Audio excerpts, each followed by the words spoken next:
السلام عليكم ورحمة الله وبركاته. إن الحمد لله نحمده ونستعينه ونستغفره ونؤمن به ونتوكل عليه ونعوذ بالله من شرور أنفسنا ومن سيئات أعمالنا. من يهد الله فلا مضل له ومن يضلل فلا هادي له وأشهد أن لا إله إلا الله وحده لا شريك له وأشهد أن سيدنا وحبيبنا وطبيب قلوبنا محمد الذي أرسل رسوله بالهدى ودين الحق ليظهره على الدين كله وكفى بالله شهيدا. فقد قال الله سبحانه وتعالى في كلامه المجيد وفي فرقانه الحميد. أعوذ بالله من الشيطان الرجيم.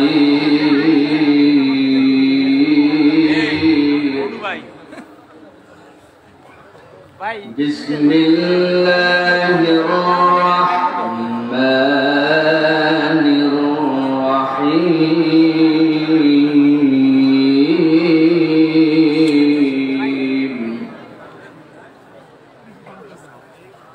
ولو ترى إذ المجرمون ناكسوا رؤوسهم عند ربهم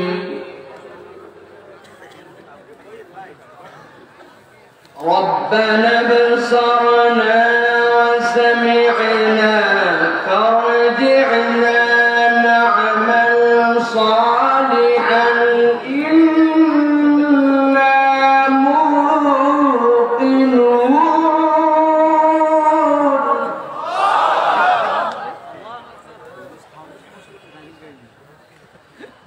ولو شئنا لآتينا كل نفس هداها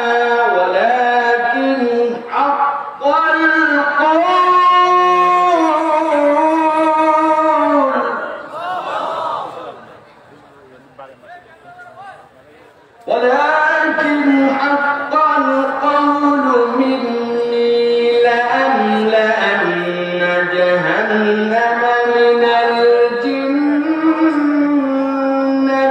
والناس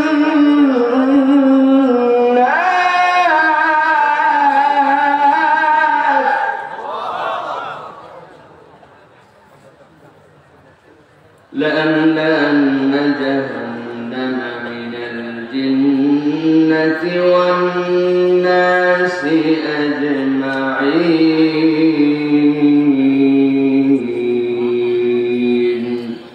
وقال الله سبحانه وتعالى آمرا ومخبرا للمؤمنين والمؤمنات إلى يوم القيامة إن الله وملائكته يصلون على النبي يا أيها الذين آمنوا صلوا عليه وسلموا تسليما.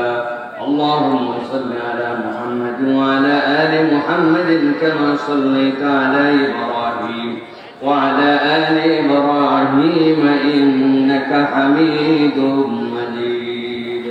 اللهم بارك على محمد وعلى آل محمد كما باركت على إبراهيم وعلى آل إبراهيم إنك حميد مجيد.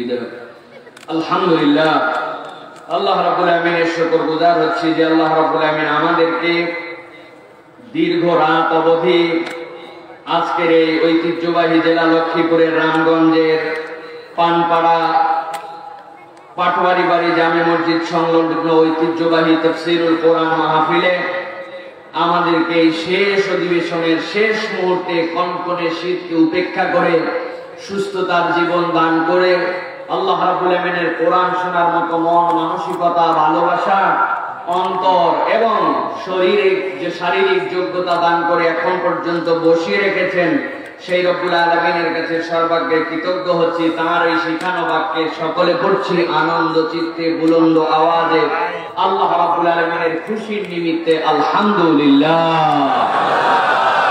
দরুদ এবং সালাম বর্ষিত হোক আকায়ে নামদার তাজদার মদিনা সরকারে দো আলম আকরামার প্রিয় রাসূল জনাবে মুহাম্মদুর রাসূলুল্লাহ সাল্লাল্লাহু আলাইহি ওয়াসাল্লামের প্রতি।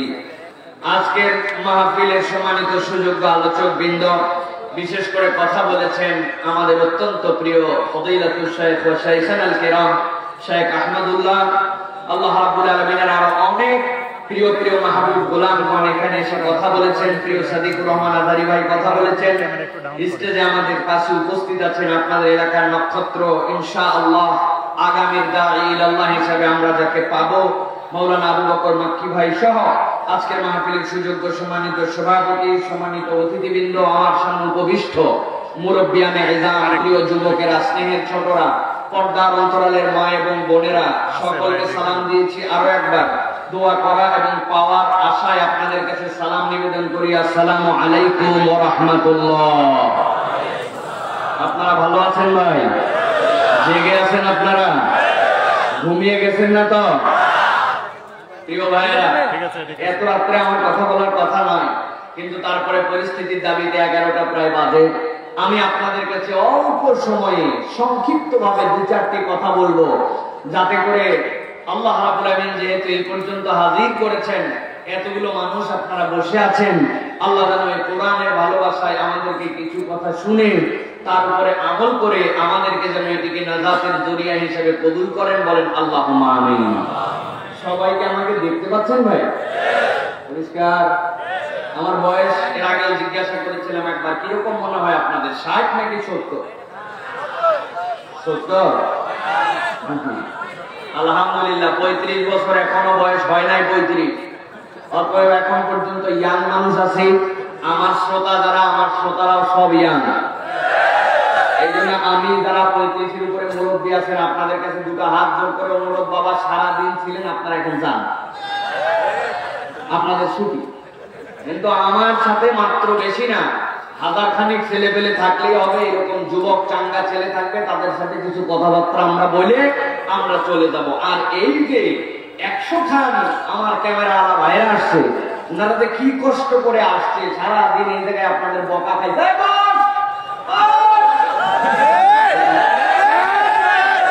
দাঁড়ালেই হয়েছে। আরে বাবার দাঁড়ায় তো ক্যামেরার ফোকাসটা ঠিক করবে না।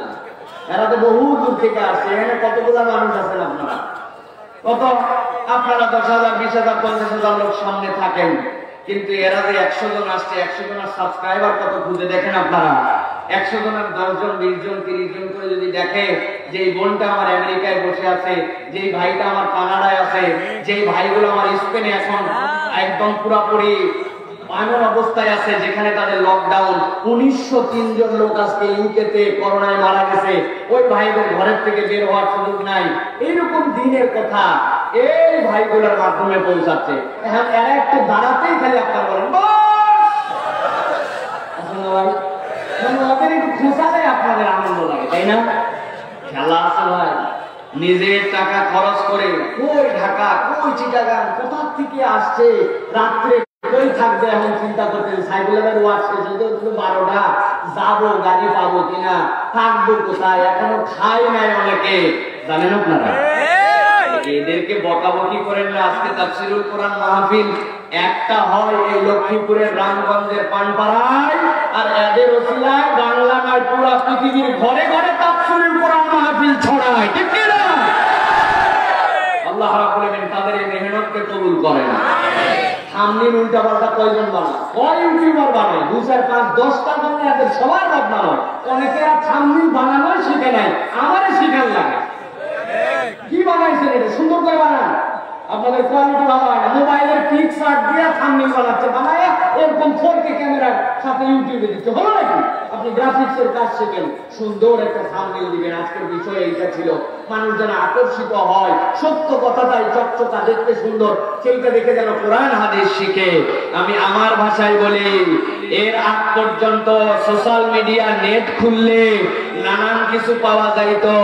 এখন আমাদেরকে দেখলে প্রশাসনের লোক, দায়িত্বশীল লোক সবাই বলে, হুজুর সব বিষয় আপনাদের বলা লাগে কেন? আমি বলি, কই, আমি তো বলি নাই। ভাই বললেই হবে নাকি? ইউটিউবে পাইয়ে গেছে, ঠিক না? আগে ইউটিউব সোশ্যাল মিডিয়া অন্যদের ছিল, এখন আলহামদুলিল্লাহ কোরআন হাদিসের আলোচনায়, কোরআন হাদিসের নিমিত্তে এইটা এখন কাজে লাগতেছে। আল্লাহ বরকত দান করেন, বলেন আল্লাহুম্মা আমিন। এই জন্য আমি অল্প সময় কিছু আপনাদের কাছে কথা বলতে চাই। আছেন তো আপনারা? কারা চলে যাবেন হাত তুলে দেখায় দেন, এরা চলে যাবে। আলহামদুলিল্লাহ। প্রিয় ভাইয়েরা, না বুঝে তুলেছেন আপনারা, ঠিক না ভাই? আছেন তো আপনারা? ইনশাআল্লাহ। প্রিয় ভাইয়েরা, আজকে আমরা এই যে মাহফিলে আসতে পেরেছি, এই আশাতে, এই বসাতে, এই মাহফিল হওয়াতে আপনারা খুশি না বেজার? একটু বুঝে বলবেন, খুশি না বেজার? কম না বেশি? বুঝে না বুঝে? না বুঝে। ওই বুঝার আগে না লাগান। আমি 3টা প্রশ্ন করব, কমন প্রশ্ন। বাংলাদেশে এমন কোন মাহফিলে যাই নাই যেই মাহফিলে করি নাই, আপনাদের কাছেও করি। এই প্রশ্নটা আলাদা কাট করে সারা পৃথিবীতে ছড়াবেন। জিজ্ঞাসা করি, ইউরোপ, আমেরিকা, ডেনমার্ক, সুইডেন, এই সকল যে মহাদেশগুলা, ইউরোপ মহাদেশ, আমেরিকা মহাদেশের উন্নত দেশ, যেই দেশগুলা আপনার আমার থেকে সব কিছুতে উন্নত, আপনার আমার থেকে শিক্ষা দীক্ষায় উন্নত, এই সকল দেশের নাম আপনারা শুনেছেন? কথা বলেন, শুনেছেন? Denmark, Sweden, Canada, Italy, France, সেইগুলা দেশের নাম আপনারা শুনছেন? এইগুলা দেশের টাকার দাম, ডলারের দাম, মুদ্রার দাম, ইউরোর দাম বাংলাদেশের থেকে কম না বেশি? এই সকল দেশ রকেট, বিমান, বিভিন্ন প্রযুক্তি, আবিষ্কার, জ্ঞান, গর্ব, শিক্ষা দীক্ষা, এইগুলাতে বাংলাদেশের থেকে পিছায়া না আগায়া? যেই দেশের নাম বললাম, এইগুলা দেশ ট্রিটমেন্ট, চিকিৎসা, বিভিন্ন ধরনের মানুষের জন্য ICU, CCU, ventilator, oxygen, hospital management, বিভিন্ন ধরনের আধুনিক প্রযুক্তি দিয়ে মানুষের জীবন রক্ষাকারী সরঞ্জাম, এইগুলা তৈরিতে, উৎপাদনে বাংলাদেশের থেকে পিছায়া না আগায়া? এবার বলেন তো, যেই সকল দেশ চিকিৎসা, বিজ্ঞান, প্রযুক্তি, টাকা পয়সা, শিক্ষা দীক্ষায় আগায়া, এই সকল দেশসমূহ এইবারের যে প্যান্ডামিক, যেই করোনাকালীন মহামারী চলতেছে, এই মহামারীতে আক্রান্ত এবং মৃতের তালিকায় এইগুলা দেশ আগায়া না পিছায়া? বুঝে না বুঝে? কেন? বিজ্ঞানে আগায়া, ওষুধে আগায়া, টিকায় আগায়া, হসপিটাল ম্যানেজমেন্ট আগায়া, আইসিইউতে আগায়া, সিসিইউতে আগায়া। $1 দিলে আপনি পাচ্ছেন 84 টাকা, 1 পাউন্ড দিলে 120 টাকা, ইউরোর দাম আরো বেশি, সব আগায়া। আবার যদি করোনায় আগায়া, মরাতেও আগায়া। কি ব্যাপার? তার মানে কি বোঝা যায়? তার মানে বোঝা যায় কেবলমাত্র এই প্রযুক্তিগত বিদ্যাতে আগানোর নামে আগানো নয়, সব আগানোর আগে আল্লাহর রহমতে যারা আগায় আছে তারাই মূলত আগায়া, ঠিক না? সুতরাং যারা বাংলাদেশে আমাদেরকে বুঝাচ্ছেন মুখের মধ্যে মাস্ক লাগায়া আর হাত ধোয়া বাংলাদেশের করোনা দূর করে দিচ্ছেন, আপনারা ভুলের মধ্যে আছেন। আল্লাহর বিশেষ দয়া, এখন পর্যন্ত আমাদেরকে আল্লাহ ধরেন নাই, তাই আমরা বেঁচে আছি, ঠিক না? তাহলে আলহামদুলিল্লাহ বুঝে বলা লাগবে না? না বুঝে? বুঝে না বুঝে? আমরা কি বুঝে বলি? কোথায় বুঝে বলি? সকালবেলা দোকানে গেছে, দোকান খোলার পরের থেকে মিথ্যা কথা বলে ব্যবসা শুরু করছে। 11টার সময় কাস্টমার এসে 11 নম্বর, তারেও বলতেছে বিক্রির সাথে আপনি আমার বউনির কাস্টমার। দুনিয়ার 2 নম্বর জিনিস দোকানে আনি 1 নম্বরের সাথে মিশায়া রাত দিন বলে 1 নম্বর। বিকাল বেলা একজন কাস্টমার আসছে, উনারে বলতেছে আপনার মতো চেনা লোক পাইছি বলে কেনা দামে দিলাম, জীবনে ওরে দেখে নাই। এই কথা বলে ওর কাছে 500-700 টাকার মুনাফা করছে। রমজান আসতেছে সামনে, এখন থেকে কিভাবে পেঁয়াজ, কিভাবে তেল, কিভাবে ছোলা, কিভাবে এগুলা মজুতদারি করে রমজান মাসে মানুষের কষ্ট দেওয়া যায়, এই ধরনের প্ল্যান প্রোগ্রাম করতেছে। জিনিস কিনে আনে চায়না থেকে, বলে জার্মানি আপনার 100% জার্মানি মাল দিলাম। এই সকল বলে ধান্দাবাজ, প্রতারক, 2 নম্বর ধোঁকাবাজ, মিথ্যুক ব্যবসায়ীর সাথে এশার নামাজের পরে মসজিদের ইমাম সাহেবের দেখা। কেমন আছেন ভাই, দোকান বন্ধ করে আসলেন না? আলহামদুলিল্লাহ ভালো আছি। সারাদিন 2 নম্বর, কথায় 2 নম্বর, মালে 2 নম্বর, ভেজালে ভরা। উনি ইমাম সাহেবের বলতেছে আলহামদুলিল্লাহ ভালো আছে। এত সোজা আলহামদুলিল্লাহ হয়েছে? কেন হয় নাই? বোঝেন নাই, তাই হয় নাই। স্কুলে যায়, যাওয়ার পরে সকাল 9টার সময় ফার্স্ট ক্লাস যখন শুরু হয়, ক্লাসে স্যার ডাক দেয়, আব্দুর রহমান। স্কুলে বলে উপস্থিত ভাই, স্যার বলে না ভাই। মাদ্রাসায় কি বলে? লাভবাইক বলে না, লাভবাইক বলে। এখন আব্দুর রহমান স্কুলে যায় নাই, সকাল 9টার সময় মাঠে গেছে, বন্ধু বান্ধবের সাথে দাম দাম খেলাধুলা করতেছে, স্কুলের খবরই নাই। এখন ঠিক মনে রাখছে সকাল 9টায় তোমার নাম ডাকে। ওই মাঠের মধ্যে এক বন্ধুরে বলছে 9টার সময় তুই আমার একটা ডাক দিবি তোরে। বন্ধু ডাক দিছে খেলতে খেলতে, আব্দুর রহমান। ওই মাঠের মধ্যে বলছে লাভবাইক। ওর নাম তো স্কুলে প্রেজেন্ট হয়ে গেছে না ভাই? হয়েছে, প্রেজেন্ট হয়েছে। উপস্থিত স্যার, ইয়েস স্যার বলছে স্কুলে নাম উঠে গেছে। তার মানে নাম উঠানোর জন্য, ওই নামটা নথিভুক্ত হওয়ার জন্য স্কুলে যেতে হবে, ক্লাসে হাজির থাকতে হবে। ক্লাসে স্যার যখন ডাকবে খাতা নিয়ে, তখন আপনারে লাভবাইক ইয়েস স্যার বলতে হবে, নচেত আপনার নাম স্কুলের খাতায় ওঠে না। ঠিক না? এই জন্য আলহামদুলিল্লাহ হচ্ছে না। এই জন্য করোনাকালীন সময় ব্যবসার আলহামদুলিল্লাহ কি হবে বুঝে নেন। ব্যবসায় আলহামদুলিল্লাহ হচ্ছে আল্লাহ।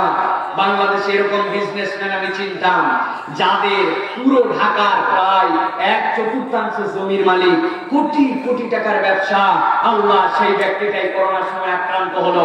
তুমি তার তকদিরে মৃত্যু লিখে রেখেছিলে। তার জন্য চায়না থেকে যখন বিমান চলে না, তখন 4-8 বিমানে করে ডাক্তার আনা হয়েছিল, কোনো কাজ দেয় নাই। আল্লাহ সে মরে গেল। আমার মতো এরকম সুনা পুঁথি যার কিচ্ছু নয়, ওই রকম লোকলে মারা তোমার 1-2। এখন পর্যন্ত তুমি আমার ধরনায় ছেড়ে দিয়ে রাখছো। আমি তওবা করতেছি, আর 2 নম্বর ব্যবসা করব না। 2 নম্বর মাল 1 নম্বর বলে চালাবো না। ওজনে মিজানে নিক্তির পাল্লায় ধোঁকাবাজি করব না। মানুষের সাথে প্রতারণার ব্যবসা করব না। অযৌক্তিক মজুতদারি করে মানুষকে কষ্ট দেব না। মানুষের সাথে মিথ্যা কথা বলে আপনি গণিত কাস্টমার, আপনি আমার খুবই পরিচিত কাস্টমার, এই সকল ধোঁকাবাজি করব না। 2 নম্বর জিনিস 1 নম্বর বলে চালাবো না। এক দেশের নামের জিনিস আরেক দেশের স্টিকার তুলে দিয়ে মানুষকে ধোঁকাবাজি করব না। আল্লাহ বান্দার হক নষ্ট করছে, আদায় করে দেওয়ার শপথ করলাম, আর বান্দার হক নষ্ট করব না। এখন থেকে নবী, সিদ্দিকিন, শুহাদা, সালেহিন তাদের সাথে চলার মতো করে মন মানসিকতা নিয়ে ব্যবসা করার শপথ নিলাম, তওবা করলাম, আল্লাহ তোমার কাছে ফেরত আসলাম। This is the true meaning of আলহামদুলিল্লাহ। ঠিক কি না? যুবক, তোমার আলহামদুলিল্লাহ কি ভাই? বলবে হুজুর অটো পাস পেয়ে গেছি, বাপের হোটেলে খাই, কোনো চিন্তা নাই, আমার থেকে ফুর্তিতে কে আছে হুজুর? মোবাইলে শুধু মেগাবাইট উঠাই, ডানে খেলা বামে খেলা, এদিকে খেলা সেদিকে খেলা, যা ইচ্ছাতে কি আর সময় কাটাই, আমার থেকে ভালো কেউ নাই আলহামদুলিল্লাহ। আপনি মায়ের কথা শোনেন না, আপনি বাপের সাথে ঝাড়ি দিয়ে কথা বলেন, আজান যখন হয় আপনি মসজিদে হাজির হন না, আপনার নৈতিক শ্রদ্ধা সম্পন্ন একজন আদর্শ যুবক আপনারা দেখলে কেউ বলে না, আপনার চুলের ছাট, আপনার প্যান্টের কাট, আপনার পোশাক, এইগুলো দেখে ইসলামী যুবক হিসাবে কেউ আপনারা বলে না। আপনার মোবাইলের মধ্যে অসভ্যতা, আপনার মুরব্বীরা ভয়ে শাসন করার সুযোগ পায় না, কারণ আপনারা শাসন করলে মুরব্বী অপমানিত হতে পারে। আপনি বখাটে একটা ছেলে হিসাবে এলাকায় পরিগণিত হয়েছেন, ইয়াবাখর, গাঁজাখর, মদখর, কিছু না হলেও বিড়িখোর হচ্ছে আপনার মূল বন্ধু। আপনার আচার আচরণ দেখলে মুসলমান যুবক কেউ বলে না, এলাকার মেয়েরা যায় আপনি টিজ করতে কাউরে ছাড়েন না, আপনি এরকম করার পরে আবার বলেন আলহামদুলিল্লাহ। আপনার আলহামদুলিল্লাহ হয় নাই। করোনাকালীন সময় আলহামদুলিল্লাহ যুবককে বুঝে নিতে হবে। আল্লাহ, পৃথিবীতে কত যুবক হারায় গেল, আমারে তুমি এখন পর্যন্ত হেফাজত করেছ।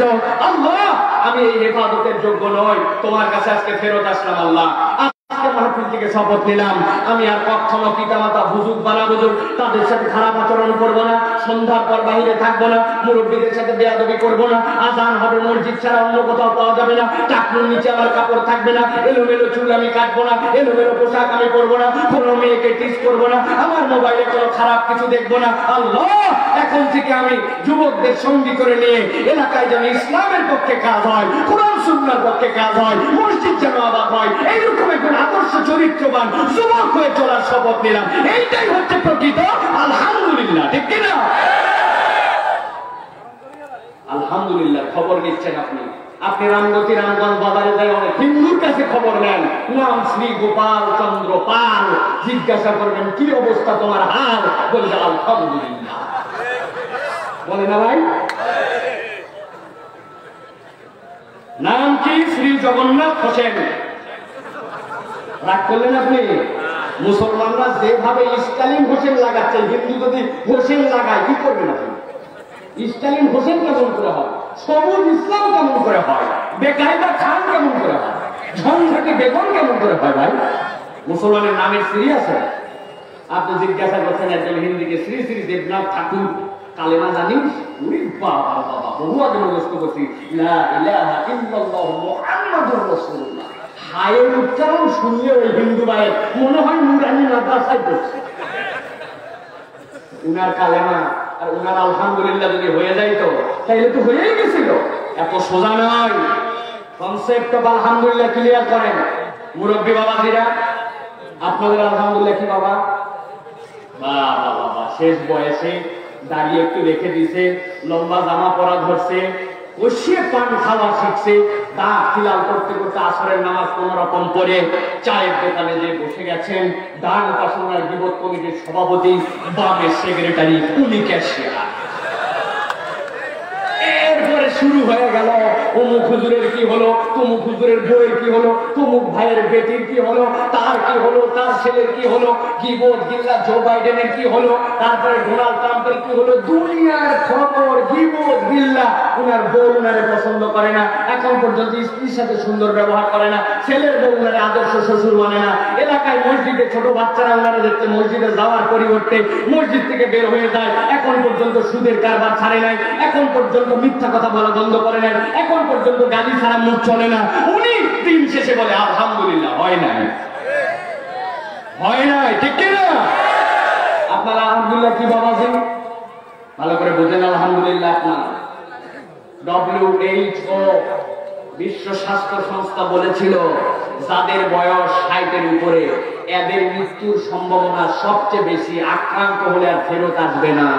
আল্লাহ, আমার কবেই না 50-60 বছর পার হয়ে গেছে, কিচ্ছুই জানি না, না আছে ওষুধ, না আছে ট্রিটমেন্ট, না আছে সতর্কতা, আল্লাহ ভরসা বলে চলতেছি। তুমি আমার এখন পর্যন্ত হেফাজত করছো আল্লাহ। যা, আমি আজকের থেকে তোমার কাছে ফেরত আসলাম, আমি আর গীবত গিল্লা করবো না, যেখানে গীবত তার সাথে আমার কোনো সম্পর্ক থাকবে না। আল্লাহ, আমার স্ত্রীর সাথে সুন্দর আচরণ করার চেষ্টা করব, বাচ্চারা যেন মসজিদমুখী হয় তার জন্য আমার প্রচেষ্টা থাকবে। সেই ছোটবেলায় 3 খান সূরা মুখস্থ করছে, 4th সূরা জানে না, সুবহানাকা আল্লাহুম্মা বিহামদিকা তাবারাকা ইসমুকা তাআলা জাদ্দুকা মানে জানে না, সুবহানা রাব্বিয়াল আলা অর্থ জানে না, এইগুলো কিচ্ছু শিখি নাই। আল্লাহ, আমার মতো বেকুব, এতদিন পর্যন্ত তুমি তারা ধরো নাই, এখন ওয়াদা করলাম কোরআন শেখার চেষ্টা করব, যে কয়টা দোয়া তাসবিহ জানি ওইগুলোর অর্থ বোঝার চেষ্টা করব, গীবত গিল্লার সাথে সম্পর্ক রাখবো না, মিথ্যা কথা বলবো না, আমি এখন থেকে ইসলামপন্থীদের সাথে ঘোরাফেরা করার চেষ্টা করব, নামাজ একটু মিস দিব না। আগে শুধুমাত্র ফরজ নফল করতাম, এখন ফরজ নফল সুন্নাত তাহাজ্জুদ চাষ আওয়াবিন সব নামাজ পড়ার চেষ্টা করব। এলাকায় যারা একজন আদর্শ মানুষ হয়ে বাকিটা জীবন কাটাতে পারি, এই প্রচেষ্টায় নিজেকে নিমজ্জিত করে দিলাম। এইটাই হচ্ছে প্রকৃত আলহামদুলিল্লাহ। আমি যদি আজকে আর কোনো ওয়াজ না করি, চলে যাই, আমার মনে হয় এই 3টা বিষয় নিয়ে যদি আমরা একটু ভেবে দেখি, তাহলে এই 3টা বিষয় আমাদের জন্য আজকের আলোচনার সামারি হতে পারে, ঠিক কিনা? কিন্তু যেহেতু এসে গেছি, এই জন্য আমি আপনাদের কাছে আর 15 মিনিট একটু কথা বলতে চাই। আছেন আপনারা? রাজি আছেন আপনারা? ইনশাআল্লাহ। প্রিয় ভাইরা, আজকে আমরা পবিত্র কোরআনুল কারীমের আলাদা আলাদা 5টা সূরা থেকে একটা বিষয়ে সংক্ষিপ্ত কিছু কথা জানার চেষ্টা করব। সেটা হচ্ছে আল্লাহ রাব্বুল আলামিন যে কারণে আমাদের জন্য সবচেয়ে বেশি দয়াবান, সেই কারণটার বর্ণনা আল্লাহ রাব্বুল আলামিন কোরআনে অনেকগুলো সূরার মধ্যে করেছেন। আমি আমার ভাষায় বলে থাকি, প্রিয় ভাইয়েরা, আমার আল্লাহ যে কারণে সবচেয়ে বেশি আপনার আমার জন্য দয়াবান, আল্লাহ যে কারণে আপনার আমার জন্য রহমান, সেটা হচ্ছে আল্লাহ বান্দার জন্য যে পরীক্ষা নেবেন, এই পরীক্ষাগুলো উন্মুক্ত ফাঁসকৃত প্রশ্নপত্রে আল্লাহ গ্রহণ করবেন। আল্লাহ চাইলে এই প্রশ্নপত্র গোপন রাখতে পারতেন, কিন্তু আল্লাহ বান্দার প্রতি ভালোবেসে আল্লাহ এই প্রশ্নকে গোপন না রেখে আল্লাহ বান্দার জন্য ফাঁস করে দিয়েছেন। সুবহানাল্লাহ বলেন। কেন সুবহানাল্লাহ বলবো? 1 মিনিট একটু বোঝেন। প্রিয় ভাইয়েরা, দুনিয়ায় যত পরীক্ষা, সব পরীক্ষার প্রশ্নপত্র গোপন থাকে, ঠিক কিনা ভাই? কোন প্রশ্ন ফাঁস করে দেয় না। আপনি যেই স্যারের কাছে ক্লাস করেন, যেই স্যারের কাছে প্রাইভেট পড়েন, যেই স্যারের কাছে আপনি কোচিং করেন, ওই স্যারের কাছে যদি আপনি যে পরীক্ষার আগে বলেন আমাকে প্রশ্নগুলো একটু দিয়ে দেন যাতে আমি ভালো করে পরীক্ষা দিতে পারি, ওই স্যার কিন্তু আপনাকে প্রশ্ন দিবে না। বলবে, কি বলো তুমি, তোমাকে প্রাইভেট পড়ায় বলে তুমি আমার কাছে প্রশ্ন চাইতে আসছো, এত বড় দুঃসাহস তোমার? খবরদার, দুনিয়ার কোন স্যার কোন প্রশ্ন ছাত্রদের জন্য ফাঁস করে দেয় না। যত উপরে পরীক্ষা যায় তত প্রশ্নপত্র দিন দিন কঠিন হতে থাকে, খাতা দেখা কঠিন হতে থাকে। কিন্তু আমার আল্লাহ তার বান্দাদেরকে জাহান্নামে পাঠানোর জন্য সৃষ্টি করেন নাই। বান্দাকে কিয়ামতের দিনে আল্লাহর সামনে হাজির হওয়ার পরে যাতে আটকায় দিতে না হয়, বান্দা যেন প্রশ্নের উত্তরগুলো ভালো করে প্রিপারেশন নিয়ে প্রস্তুত করে আসতে পারে, এই জন্য আমার আল্লাহ ওই দিন যে সকল বিষয়ে বান্দা আটকাতে পারে, ওই বিষয়গুলা দুনিয়ার মানুষকে অগ্রিম জানায় দিয়েছেন। এই জন্যই তিনি রহমান। সুবহানাল্লাহ। আমার আল্লাহ রাব্বুল আলামিন দুনিয়ার মানুষকে বলছেন, দুনিয়ার মানুষ, দুনিয়ার এই জীবনটা যখন তোমাদের শেষ হয়ে যাবে, এই জীবন শেষ হওয়ার পরে আল্লাহর সামনে একদিন তোমাদের সবাইকে দাঁড়াতে হবে।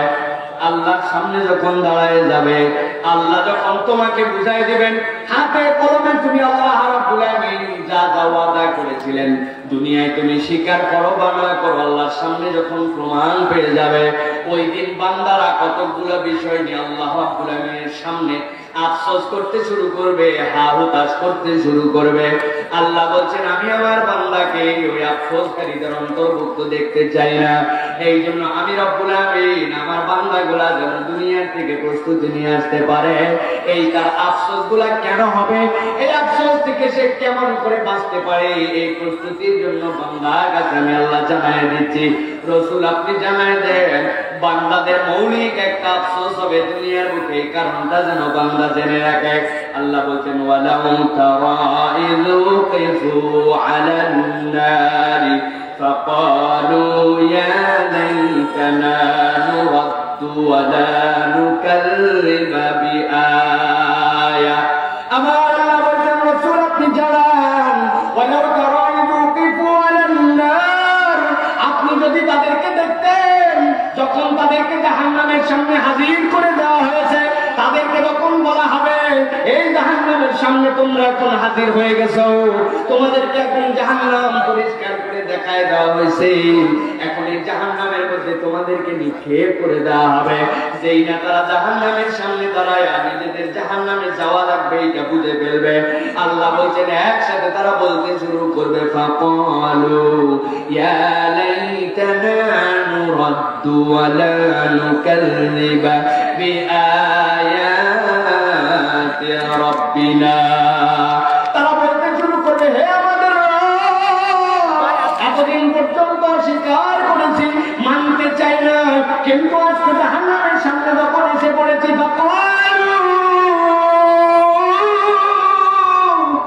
একসাথে সবাই বলে উঠবে, ও আমাদের আল্লাহ, ইয়া লাইতানা, কি আমাদের আফসোস, আজকে আমরা এমন সময় দেখতে পাই না। দুনিয়ার বুকে আমরা এই জাহান্নামের কথা কতবার বলা হয়েছিল, আমরা বিশ্বাস করেছিলাম না, কিন্তু আজকে জাহান্নামের গোড়ায় হাজির। আল্লাহর কাছে বলবি, হে আফসোস, হে আফসোস, হায় আফসোস, হায় আফসোস। আল্লাহর কাছে বলবে, নুরাদ্দু, আমাদের আফসোসের এক নম্বর কারণ হচ্ছে তোমার কাছে একটা আবদার। কি আবদার? আল্লাহ নুরাদ্দু, আমাদেরকে একবার দুনিয়ায় ফেরত পাঠান। দুনিয়ায় যদি ফেরত পাঠান আপনার কাছে একটা ওয়াদা করতেছি, ওয়ালা নুকাযযিবা বিআয়াতি রাব্বিনা, আমাদেরকে দুনিয়ায় যদি একবার প্রেরণ করা হয় আমরা ওয়াদা করলাম আপনার কাছে দুনিয়ায় গেলে আমরা আপনার আর কোনো আয়াতের অস্বীকারী হব না। জিজ্ঞাসা করি বলেন তো ওই দিন বান্দা আল্লাহর কাছে যত আফসোস করুক না কেন, আল্লাহ কোন বান্দার কি দুনিয়ায় ফেরত আসার সুযোগ থাকবে? আমার আল্লাহ বলছেন তারা আরো বলতে শুরু করবেন, ওয়ালা নুকাযযিবা বিআয়াতি রাব্বিনা ওয়া নাকুনা মিনাল মুমিনিন।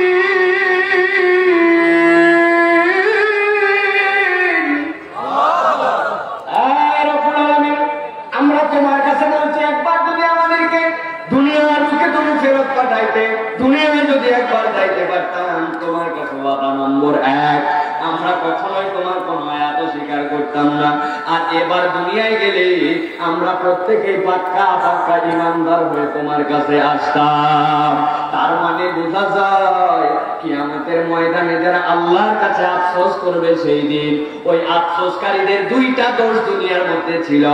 এক নম্বর দোষ ছিল ওই মানুষগুলার, দুনিয়ায় ওই মানুষগুলা আল্লাহর কত বিধানকে অস্বীকার করেছিল আর দুনিয়ার বুকে পরিপূর্ণ ইমানদার হতে পারে না, ঠিক না? এখন আপনাদের কাছে আমি জিজ্ঞাসা করব, এই যে পবিত্র কোরআনুল কারীম আপনারা দেখতে পাচ্ছেন, পবিত্র কোরআনুল কারীমের শুরু থেকে একবারে বিসমিল্লাহ থেকে শুরু করে সূরা নাস পর্যন্ত এই কোরআনে যা কিছু আছে, একটা মানুষ যদি সব কিছু বিশ্বাস করে, সব কিছু মেনে নেয়, এর মধ্যে যা কিছু আছে সব কিছুতে স্বীকৃতি দেয়, তাহলে আল্লাহ এবং রাসূলের পরিভাষায় ওই মানুষটা হচ্ছে 100% মুসলমান, ঠিক কিনা?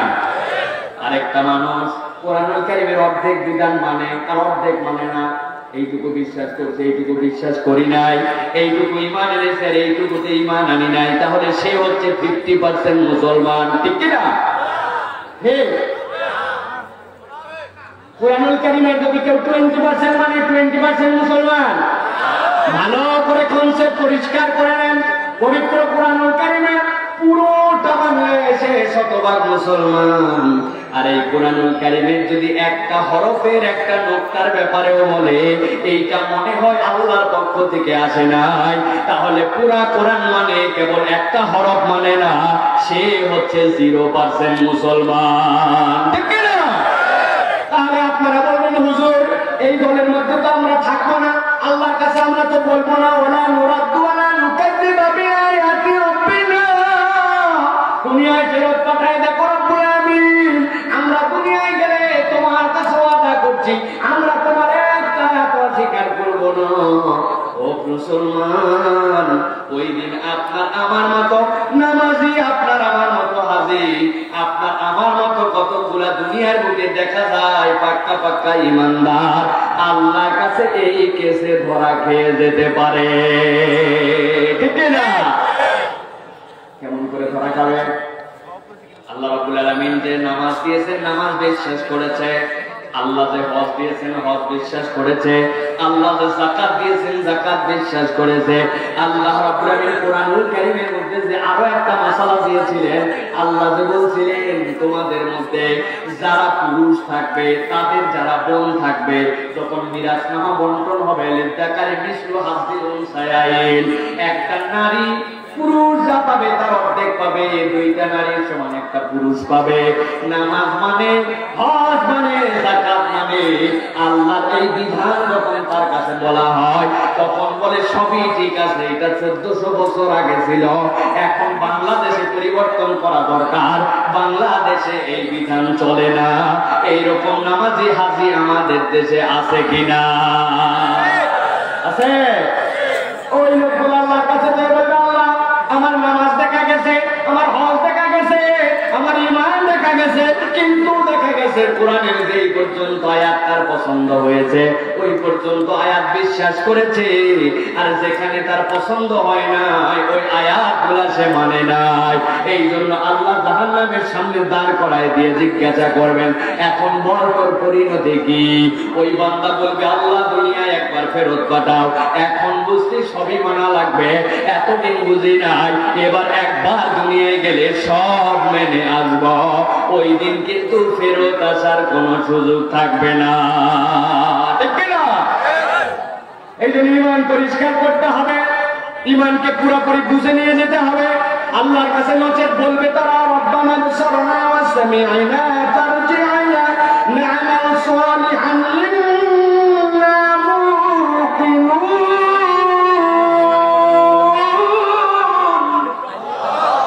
আল্লাহর কাছে বলবে, আল্লাহ আজকে হাতে কলমে আমরা সব শিক্ষা পেয়ে গেছি, তোমার সামনে সবগুলো উপস্থাপিত হয়ে গেছে।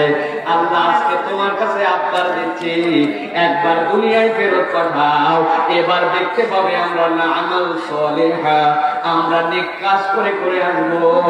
আর তোমার কাছে বললাম ইন্না মুকিনুন, এবার যদি দুনিয়ায় একবার ফেরত যাই, আমরা কখনো ইমানে পূর্ণতা ছাড়া, ইমানকে পূর্ণাঙ্গতা ছাড়া তোমার কাছে ফেরত আসবো না।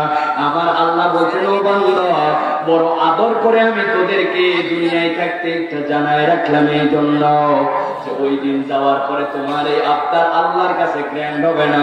দুনিয়ার বুকের থেকে প্রস্তুতি নিয়ে হিসাব করে আসো, কিছু আমল করে দুনিয়ার থেকে আসো, যাতে করে পরকালের ওই দিবসে তোমার এই আফসোস করা না লাগে।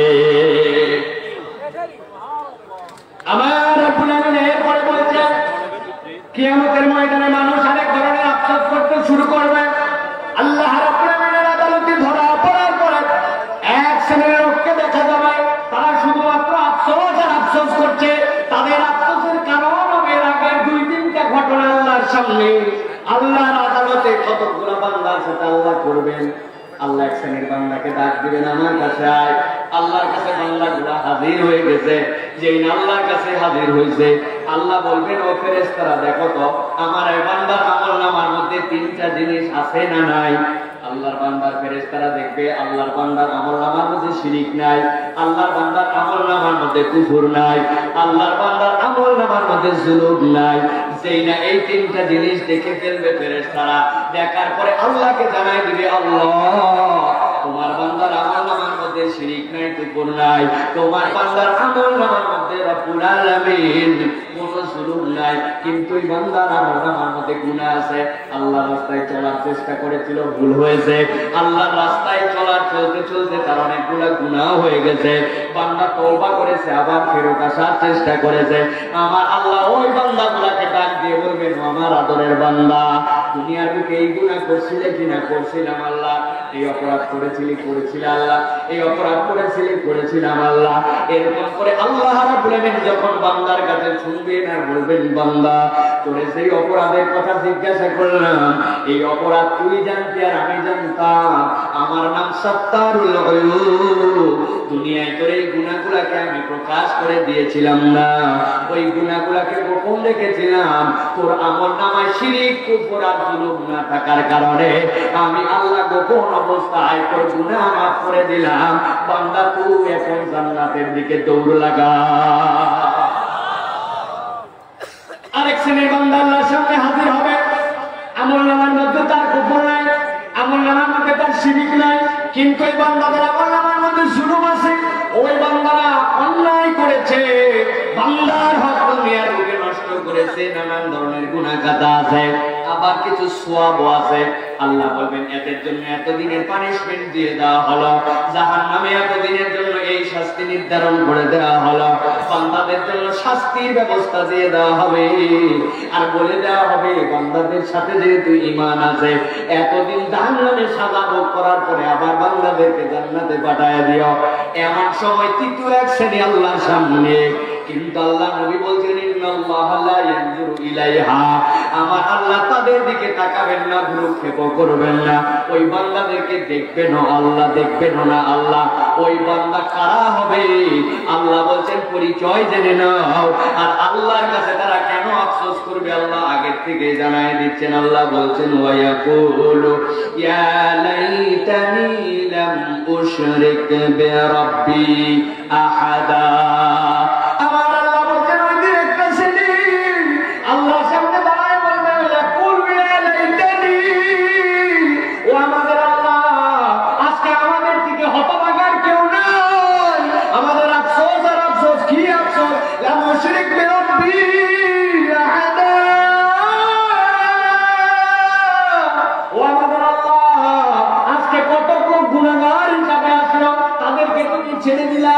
কত লোককে আবার আমার নামের মধ্যে গুনাহ দেখার পরে তুমি মাফ করে দিলা। কিন্তু আমাদের কি অপরাধ? আমরা তোমার কাছে আসলাম, আমাদের দিকে তাকালেও না, আমাদেরকে তুমি ভ্রুক্ষেপ করলে না। আল্লাহ আমাদের হতভাগা আমরা। আল্লাহ বলবেন ঘোষণা দে কি তোদের অপরাধ? তারা বলবে সব অপরাধ করে আসলে পার পাওয়ার কায়দা ছিল, কিন্তু আমরা আল্লাহর কাছে আজকে মুশরিক হিসাবে আসছি, শিরিককারী হিসাবে আসছি, এই জন্য আমাদের বাঁচার আর কোনো কায়দা নাই। এই জন্য প্রিয় ভাইরা, সবচেয়ে ভয়ঙ্কর কোন অপরাধের নাম হচ্ছে শিরিক। কি নাম? শিরক। ইসলামের প্রথম দাওয়াত হচ্ছে তাওহীদের দাওয়াত, আকীদা শিক্ষার দাওয়াত।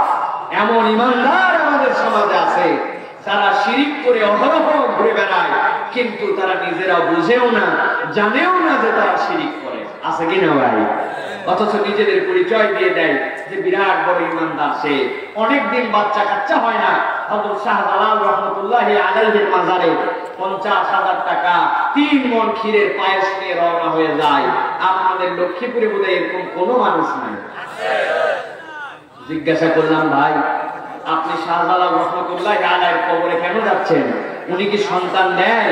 বলে আস্তাগফিরুল্লাহ, উনি কেমনে সন্তান দিবে? বলে বাহ, তাহলে তো বুঝা যায় দারুণ ঈমানদার। তাহলে শাহজালালের দরবারে যান কেন? বলে হুজুর যাই এই জন্য যে শাহজালাল উনি আল্লাহর বড় একজন ওলি, আমিও তো স্বীকার করি বড় ওলি। যাই কেন? বলে যাই এই জন্য উনি আল্লাহর বড় ওলি, উনি তো দিতে পারে না, কিন্তু এই তাবারক নিয়ে যদি উনার দরবারে দেওয়া হয় উনি খুশি হয়ে যায়।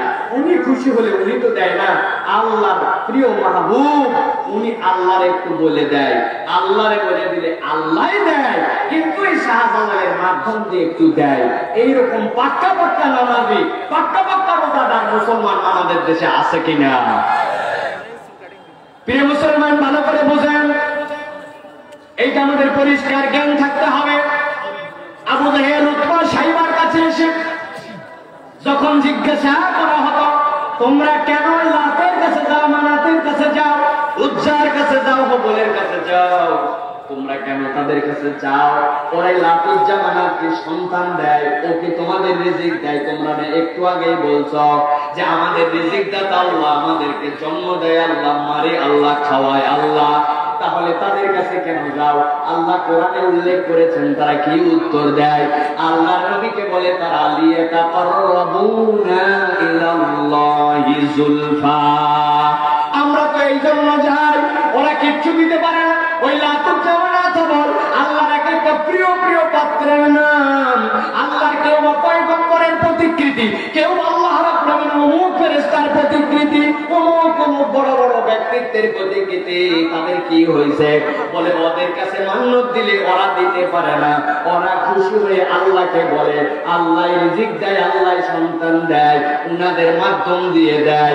আমার আল্লাহ বলছেন হে রাসূল আপনি জানায় দেন, ওরা যতই আল্লাহ খালিক, আল্লাহ মালিক, আল্লাহ রিজিক দাতা বলুক না কেন, আমি আল্লাহ বললাম তাদের ঈমান আনা হয় নাই, ও মুশরিকুন। এই ওসিলায় তাআব্বুদিয়ার জন্য, আল্লাহ আর বান্দার মধ্যে ইবাদতের ওসিলা মানার জন্য ওরা সবগুলা মুশরিক। এখন একটা মানুষ যতই নামাজ পড়ুক, যতই রোজা রাখুক, ওই মানুষটাও যদি মনে করে অমুক মাজারে তমুক পীর সাহেবের কাছে গেলে রিজিকে বরকত হয়, চাকরিতে প্রমোশন হয়, আবার সন্তান না হইলে খাজা বাবার কাছে গেলে সন্তান পাওয়া যায়, উনি যতই কালেমা পড়ুক আর যতই নামাজ পড়ুক না কেন, কোরআন হাদিসের বর্ণনা অনুযায়ী উনার আর আবু জেহেলের মধ্যে কোনো পার্থক্য নাই। ঠিক না? আমার আল্লাহ বলেছেন এই দলের অপশন বড় বেশি হবে। তারা বলবে ইয়াকুলু ইয়া লাইতানি লাম উশরিক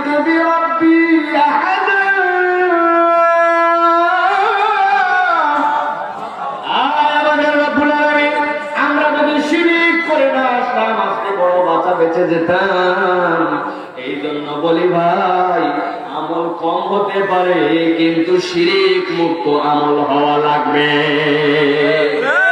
কিছু হয়েছে কি না হয়েছে, দৌড় লাগাইছে, দৌড় দিছে কি না দিছে, লিখে দিছে তাবিজ, ভিতরে কি আছে, মাছের নকশা, অমুক নকশা, তমুক নকশা, ভিতরে 29 আটা আলী হাসান হোসাইন উনি কোমরের মধ্যে ঝুলায় ঘুরে বেড়াচ্ছে। এইরকম ইমান হারানো অহরহ ঘটনা আমাদের আছে কিনা? বুঝলে আমার অনেকের মধ্যে এই জায়গায় পাওয়া যাবে। তাবিজ কোমরেও আছে, হাতেও আছে, গলায় আছে, আছে না ভাই? প্রিয় মুসলমান, আল্লাহর কাছে যে আফসোস করতে হবে, আল্লাহ রাসূল সাল্লাল্লাহু আলাইহি সাল্লামের থেকে প্রমাণিত সুন্নাত এইটা নয়। রাসূল আরবি সাল্লাল্লাহু আলাইহি সাল্লাম কোন একজন সাহাবীকে, সেটা নাবালেগ হোক আর বালেগ হোক, কারো তামিমা, কারো কাঁধের মধ্যে বাঁধে দিয়েছেন, কারো তাবিজ ঝুলায় দিয়েছেন, সাহাবীরা দিয়েছেন, এরকম একটা প্রমাণ নাই। অতএব আপনি এই মাছ গাছ নকশা, হাসান হোসেন আলী দোকানের মধ্যে আপনার দোকানের বরকতের জন্য নকশা, নালাইন শরীফের নকশা, এইগুলো একটাও জায়েজ না। বাংলাদেশে একমাত্র দেশ যেখানে শিরিক বিজ্ঞাপন করে বিক্রি করা হয়।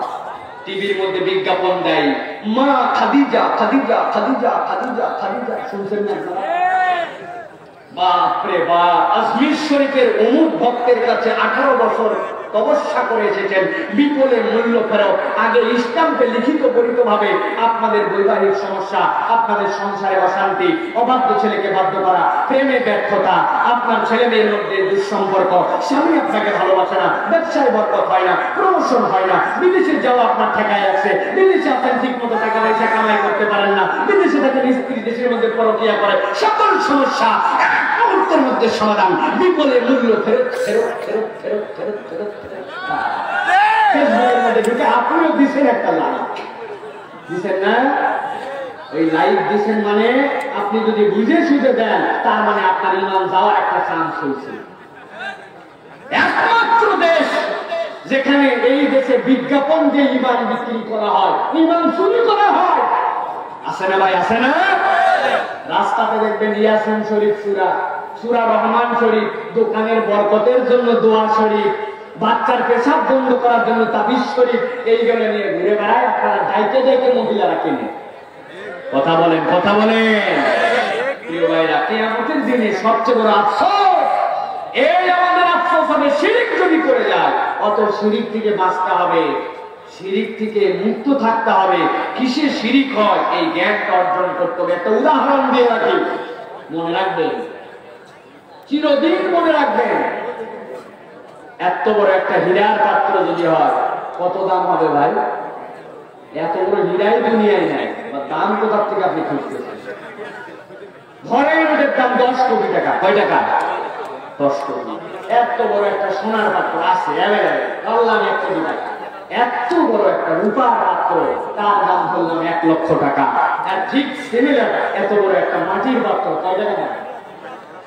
50 টাকা হবে কিনা হবে, তাই না? এখন হীরার পাত্র 10 কোটি, সোনার পাত্র 1 কোটি, রূপার পাত্র 1 লক্ষ। প্রত্যেকটা পাত্রের তলা দিয়া সুই যায় কি না যায়, চুল ঢোকে কি না ঢোকে, এইরকম একটা সিদ্ধি আছে। মাটির পাত্রে কোনো সিদ্ধ নাই।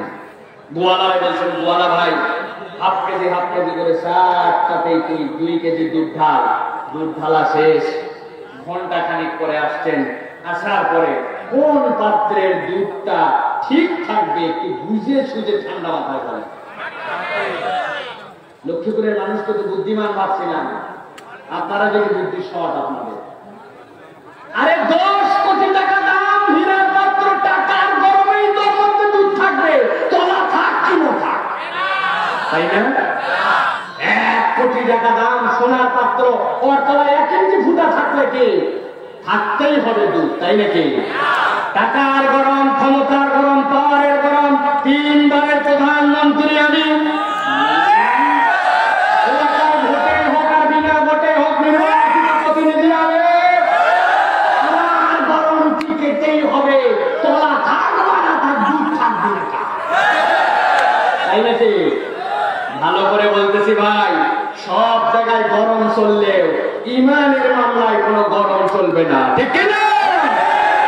আপনি যদি ইমান মজবুত করে না যান, ইমান না বুঝে যান, কোটি টাকা হোক, আপনি জাতিসংঘের প্রেসিডেন্ট হন, দুনিয়ার সব ক্ষমতার মালিক হন, আপনার ইমান নাই, আল্লাহর কাছে আপনার 5 পয়সা দাম নাই, ঠিক না? ইমান ছাড়া আল্লাহর কাছে কোনো দাম নাই, কোনো দাম নাই। এই জন্য ইমান মজবুত করে নিয়ে যেতে হবে। বলবেন হুজুর বুঝতে পারি নাই, ভুলেও করছি, আছে না ভাই? হুজুরের উপর দোষ চাপাই দিবেন, আমি করতে চাই না, ও হুজুর আমার দায়িত্ব নিয়ে গেছিল, অথবা আমি বুঝি নাই। আল্লাহ, এই বুঝি নাই বললে কি হবে জানেন? এই উদাহরণটা মনে রাখবেন। ইমানের ক্ষেত্রে বুঝি নাই, ইমানের ক্ষেত্রে অমুক ডেকে নিয়ে গেছিল, এই সকল কোন উসুল কাজ করবে না, কোন উসুল কাজ করবে না। এক লোক আপনাদের এই জায়গায় কাশি, কঠিন কাশি, লোকজন বলছে এই পাড়া মহল্লার ডাক্তার দিয়ে তো ট্রিটমেন্ট হবে না। আপনারা কথা বলছেন কেন এখানে ভাই?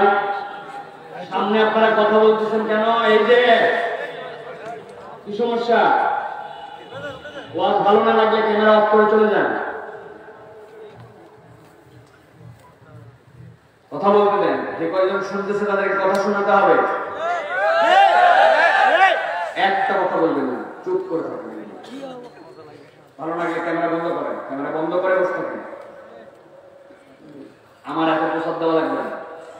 জীবনে আজ পর্যন্ত আমার হোল লাইফে কোনদিন কোন ক্যামেরাম্যানকে বলি নাই না আমার একটা ভিডিও করো ভাই। ফুল লাইফে 35 বছর জীবনে বলি নাই।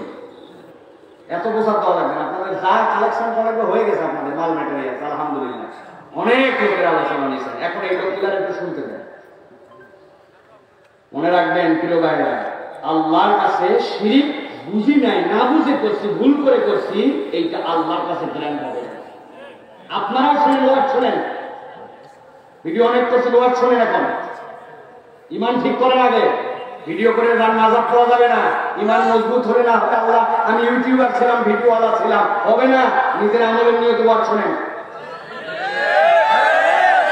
করেন, শোনেন।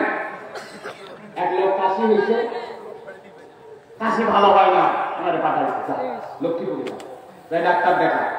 ডাক্তার দেখাইছে, ডাক্তার বলছে যে আপনার 21 দিন পরে কফ পরীক্ষা করা লাগবে, বেশি বেকায়দা মনে হচ্ছে, তবে এখনই এত টেস্ট দিব না।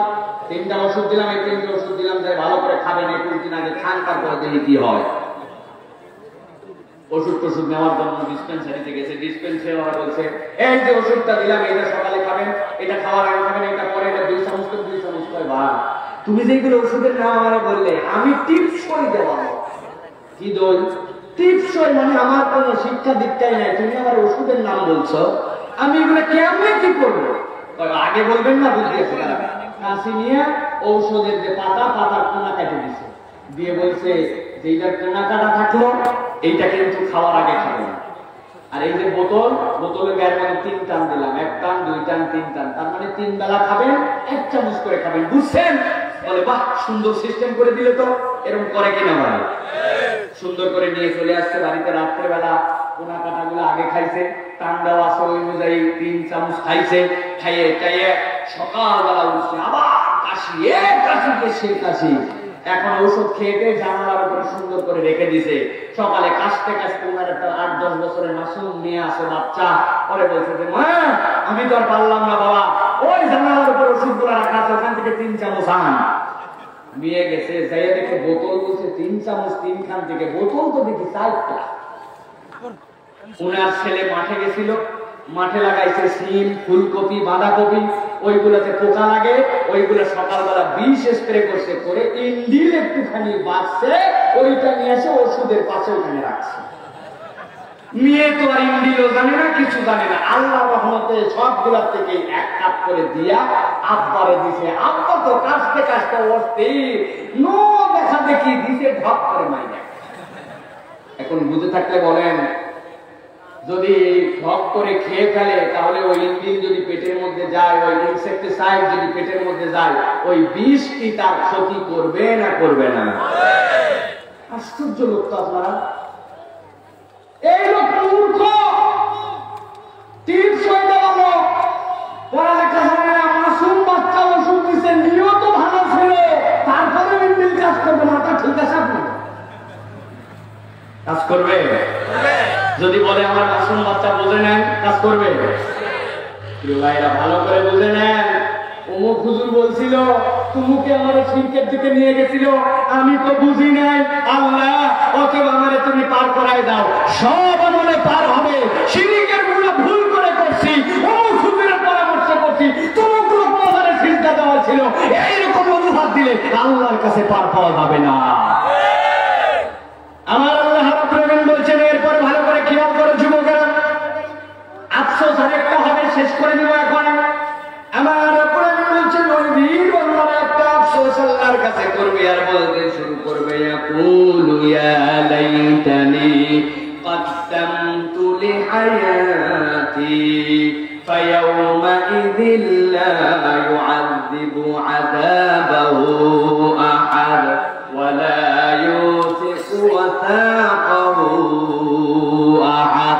আমার আল্লাহ বলছেন, ওই দিনে আরেকটা শ্রেণীর আফসোস হবে বড় ভয়ঙ্কর। লাস্ট পয়েন্ট এইটা খেয়াল করে শুনেন, আজকের আলোচনার শেষ পয়েন্ট বলে শেষ করে দেই। ওই দিন আল্লাহর কাছে একটা দল যাবে, যাওয়ার পরে আফসোস করবে আর বলতে শুরু করবে, আয় রব্বুল আলামিন, আজকে আমাদের বড় আফসোস, আজকে আমরা বড় হতভাগা। আমার আল্লাহ জিজ্ঞাসা করবেন কি জন্য তারা হতভাগা। তারা বলতে শুরু করবে, ইয়াকুলু ইয়া লাইতানি কদ্দামতু লিহায়াতি, আয় রব্বুল আলামিন, আমরা যদি এই পরকাল দিবসের জন্য আজকে যে দিবসে হাজির হয়েছি, এই দিবসের জন্য কিছু কামাল করে আসতে পারতাম, এই জীবনের জন্য কিছু পাঠায় রেখে আসতে পারতাম। আজকে এখানে আসার পরে দেখি আমাদের হাতে আজকে এই পরকাল দিবসে চলার মতো কোনো টাকা পয়সা নাই। বলেন তো, পরকাল দিবসে চলার জন্য টাকা পয়সা লাগবে কিনা? লাগবে। দুনিয়ার বুকে বাংলাদেশে চলতে হলে টাকা লাগে, কিন্তু সৌদি আরবে গেলে এই টাকা আর চলে না। সৌদি আরবে কি লাগে? আমেরিকায় কি লাগে? অস্ট্রেলিয়ায় কি লাগে? ইউরো লাগে। যদি আপনি যুক্তরাজ্যে যান, পাউন্ড লাগে। পরকালে চলার জন্য আপনার জন্য একটা কারেন্সি লাগবে, ওই কারেন্সির নাম হচ্ছে সওয়াব। কি নাম? আমার আল্লাহ বলছেন, ওই দিন যাওয়ার পরে তারা বলতে শুরু করবে, ইয়াকুলু ইয়া লাইতানি কদ্দামতু লিহায়াতি, আয় আমাদের আল্লাহ, আজকের পরকাল দিবসে আসার পরে আমার আমলনামা যখন দিছো, আমি তো আমার আমলনামায় কোনো সওয়াব দেখতে পাই না। ও মুসলমান, ভালো করে পয়েন্টটা বুঝেন। যখন কোন একটা বান্দা একবার আল্লাহর কাছে যাওয়ার পরে এই আফসোস করবে, আল্লাহ যদি করে পরকালে যাওয়ার পরে আমি যদি কিছু ব্যালেন্স থাকতো, আমার কিছু সওয়াব থাকতো আমার, আল্লাহ বলছেন আমি যত শ্রেণীর বান্দাকে অপছন্দ করি, তার মধ্যে সবচেয়ে ভয়ঙ্কর অপছন্দ এই শ্রেণীর বান্দাকে আমি করি, যারা দুনিয়ায় অজস্র সময় পাওয়ার পরেও দুনিয়ায় সব করছিল, কিন্তু পরকালের জন্য কারেন্সি পাঠায় আসতে পারে নাই। আমার কাছে কথা বলা মাত্র আমি আল্লাহ তাদের জন্য পানিশমেন্টের ব্যবস্থা করব। আল্লাহ বলছেন, ফায়াউমা ইদিল লা ইউআযিবু আযাবাহু আহাদ ওয়া লা ইউসিকু ওয়াসাকাহু আহাদ। আমার আল্লাহ বলছেন, যখনই কোন বান্দা এই কথা বলে বসবে, আমি আল্লাহ আমার বান্দাকে বলবো, ও বান্দা, দুনিয়ায় তুই অল্প হায়াত পাস আর বেশি হায়াত পাস, তোর জন্য যে সময় ছিল ওই সময়টুকুর একটু যদি মূল্যায়ন করতে, আজকে তো এই কথা বলতে পারতি না। আজকে আমার কাছে এসে বলতেছে পরকালের জীবনের জন্য যদি কিছু কামাই করে আসতে পারতাম। এই কথা শুনে আল্লাহ রাগে গুসায় ফেটে পড়বেন।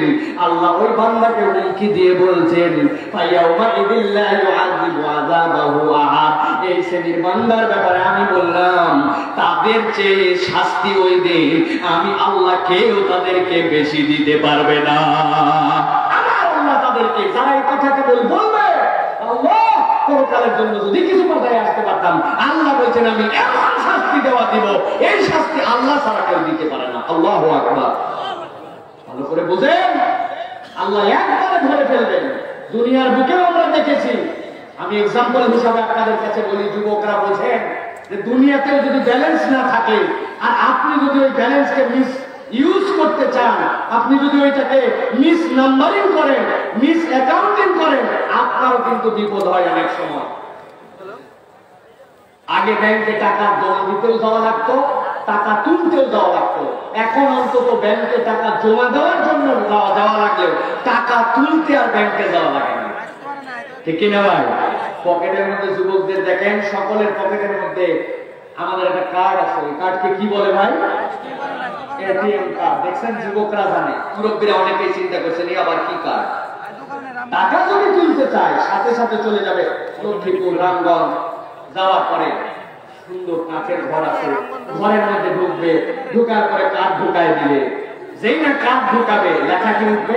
Insert your security code, pin number. 4 অঙ্কের পিন কোড চাপ দিয়েছেন, এবার লেখা উঠবে ইনসার্ট ইওর অ্যামাউন্ট। আপনি কয় টাকা চান তোলেন? আপনার অ্যাকাউন্টে আছে 2500 টাকা, আপনি জানেন, কিন্তু চিন্তা করছেন যেহেতু মেশিন বলে কথা, তো দেখি একটা চান্সে কি হয়। আল্লাহর নাম দিয়ে বিসমিল্লাহির রহমানির রহিম তাওয়াক্কালতু আলাল্লাহ বলে 5000। যেই 5000 চাপ দিবেন, মেশিনে লেখা উঠবে, দেখবেন you insert the wrong amount, you have not sufficient balance, please insert the correct amount। এইটা বলার পরে আস্তে করে কার্ডটা আবার মেশিন থেকে ঠেলে দিবে, আর আপনার যে কার্ড ঠেলে দেওয়া হয়েছে সিগন্যাল দিবে একবার, টু টু, ঠিক না? কার্ড দাঁড়ায় আসছে, আপনি কার্ড হাতে নিছেন, নেওয়ার পরে চিন্তা করছেন আল্লাহ একবার মিস্টেক হয়েছে তাই কি, এবার দরুদ শরীফ 3 বার পড়ে নিছেন, বিসমিল্লাহি তাওয়াক্কালতু আলাল্লাহ লা ইলাহা ইল্লাল্লাহ, মেশিনে ফু দিয়া এবার নিয়ত করছে আল্লাহ যদি বাড়ায় তাহলে তাফসীর মাহফিলে 1000, মসজিদে 2000, মাদ্রাসায় 2000, আমি মাত্র আল্লাহ 3000 দিয়া যেই বলছে ইনসার্ট ইওর অ্যাকাউন্ট ব্যালেন্স, আপনি কোন নাম্বার কত টাকা চান, উনি সাথে সাথে চাপ দিয়েছে 8000।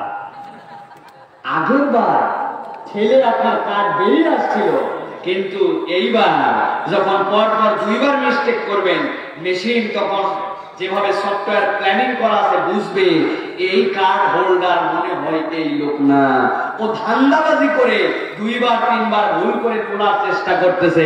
অতএব মেশিনে লেখা উঠবে আপনার কার্ডটা মেশিন খেয়ে ফেলেছে, আপনি ব্রাঞ্চের সাথে যোগাযোগ করেন, ঠিক না?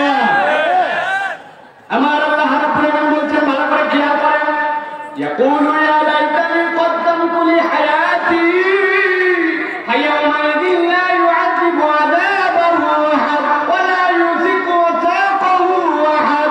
আমার আল্লাহ বলছেন, এক শ্রেণীর মানুষ যারা বলবেন আমার কাছে আসার পরে বলবে দুনিয়ায় তাদের ঘোরাফেরা করার কোনো অবসরের কোনো শেষ ছিল না, যতটুকু ঘুমানো লাগবে এর থেকে বেশি ঘুমাইতো, যা বলা লাগবে তার থেকে বেশি সংসারী ছিল, দুনিয়ার বুকে অজস্র সময় পার করেছে, কিন্তু সে পরকালের জন্য কারেন্সি পাঠায় আসতে সময় পায় নাই।